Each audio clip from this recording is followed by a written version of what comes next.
말씀과 기도로 세워지는 열방복음 선교회 말씀으로 시작하는 하루 2022년 10월 25일 화요일 오늘의 말씀은 마태복음 12장 38절에서 50절 주제 예수님의 형제자매. 세상 사람들은 결국 예수님의 형제자매가 될 수 있는 사람과 될 수 없는 사람으로 나누어지게 됩니다. 본문에는 예수님의 형제자매가 될 수 없는 사람들이 나옵니다. 예수님께서는 누가 예수님의 형제자매가 될 수 있는지를 가르쳐 주십니다. 첫째, 예수님의 형제자매가 될 수 없는 사람들, 서기관들과 바리새인들이 예수님께 나와 표적을 보여달라고 했습니다. 이들은 예수님을 믿고자 하는 것이 아니라 마음이 삐뚤어져 있습니다. 이런 자들은 예수님의 형제자매가 될 수 없습니다.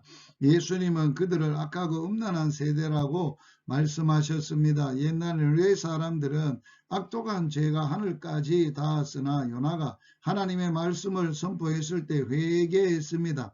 그들은 요나의 메시지에서 하나님의 표적을 보았습니다. 남방의 여왕 솔로몬에게서 하나님의 지혜를 보았습니다. 그러나 니느웨 사람들과 남방 여인보다도 더 큰 특권과 기회를 소유하게 된 이들은 오히려 교만하고 완악하여 예수님에게 표적을 요구했습니다. 그러므로 니느웨 사람들은 악하고 음란한 세대를 정죄할 증인이 될 것입니다. 예수님 자신이 하나님의 표적입니다.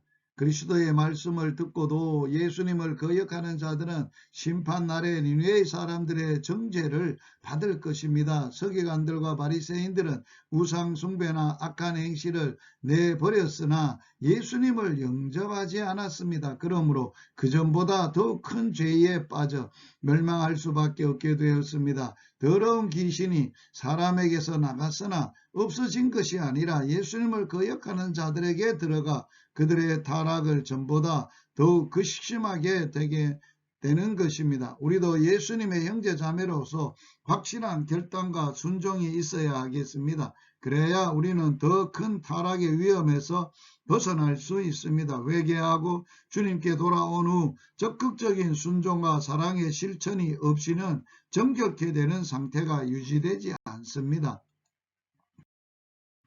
예수님의 형제 자매가 될 수 있는 사람들, 교회에 왔다 갔다 한다고 해서 예수님의 형제 자매가 될 수 없습니다.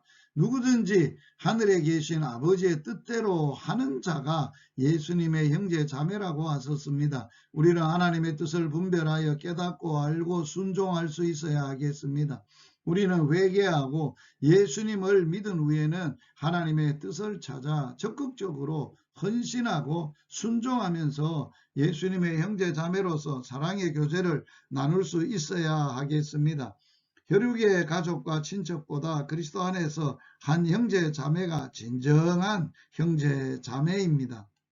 오늘의 말씀에 순종하기, 오늘 아빠 아버지 하나님의 뜻대로 순종함으로 예수님의 형제 자매로서 사시기를 주님의 이름으로 축복합니다.